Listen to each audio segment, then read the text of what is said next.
Bismillahirrahmanirrahim. Dear students, today our topic is John Dryden as the father of English literary criticism. We know that John Dryden is known for his positive contribution, and he has left such unflinching imprints on both critical and literary documents in English literature as will be remembered for all the time to come. So his contribution towards English criticism, here we know that his age is known after his name, and he is considered as the most representative literary and critical figure in the history of literary criticism. That age is known as the Age of Dryden. So let us understand John Dryden as the great literary critic, and as we know that Dr. Johnson has given this title of fatherhood of English criticism to John Dryden, and it is very well justified.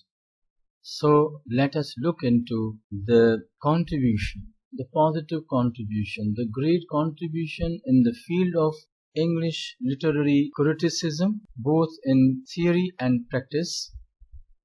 First of all, I would like to start with the quotation given by Dr. Johnson in his work The Lives of the English Poets, where he says, Dryden may properly be considered as the father of English criticism, as the writer who first taught us to determine upon principles the merit of composition.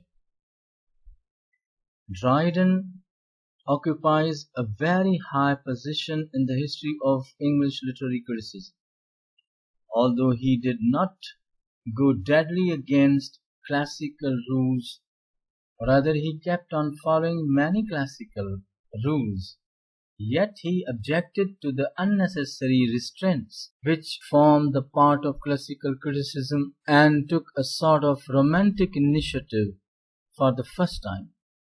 He added also such rules as exerted very deep impact on the concepts of literary criticism in particular and literature in general. In fact, he was classical in his way of thinking, but he raised voice against the arbitrary sort of rules and threw light on the concept and the form of literature which brought about something new in classicism.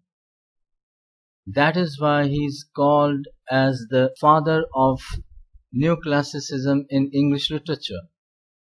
The critics of Dryden's age, who were absorbed in critical rules, followed generally French critic Boileau. Dryden, on the other hand, loved his English literature very much and took very little interest in Boileau. He would hate pedantry which he considered against the variety of creative qualities. He attached an utmost value to poetic form. He was of the view that variety and novelty cannot be ignored at the cost of rules. He makes a very sympathetic and intellectual analysis of things. He does not stand defeated before French writers and critics. He refused to follow the very common notion of his age that the serious and comic scenes, if mixed up or mingled, destroy the serious effect of tragic drama. He was of the opinion that when joy and sorrow go side by side in real life, then why not in drama, which is the true and lively image of human nature? In the same way, the French critic's philosophy regarding the singleness of plot could not convince him. He followed English playwrights whose plays were full of variety of life. He also disagrees with the slavish following of unity of time and unity of place. He also refused to follow Aristotle unconditionally. There goes a very popular saying of Dryden. He says, "It is not enough to say that Aristotle said so. He drew his models from Sophocles and Euripides. Had he seen ours, he would have changed his view.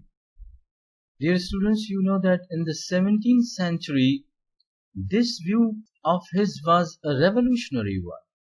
He also refused to follow and see eye to eye with the established rules which were also in vogue, and among them you will find number one, to consider the past writers and poets as perfect models. So, to him, past writers and poets were not perfect models.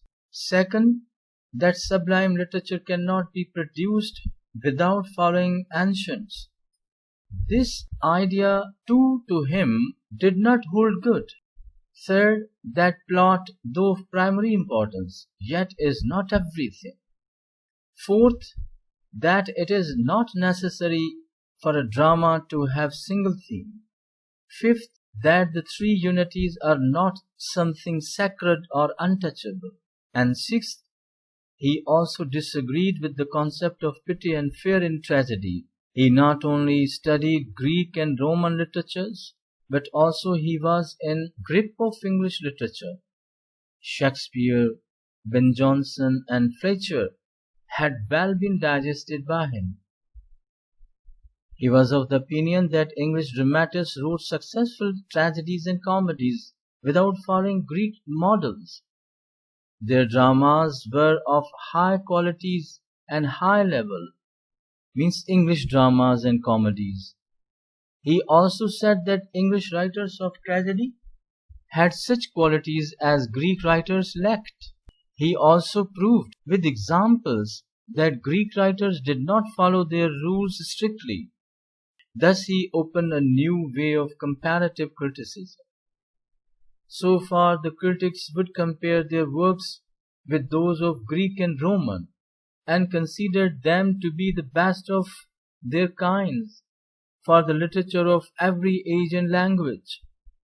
He believed that the evolutionary state of the people, their character, and their taste deeply keep on changing. He said that English writers wrote successful tragedies and comedies, keeping in view the audience of their time.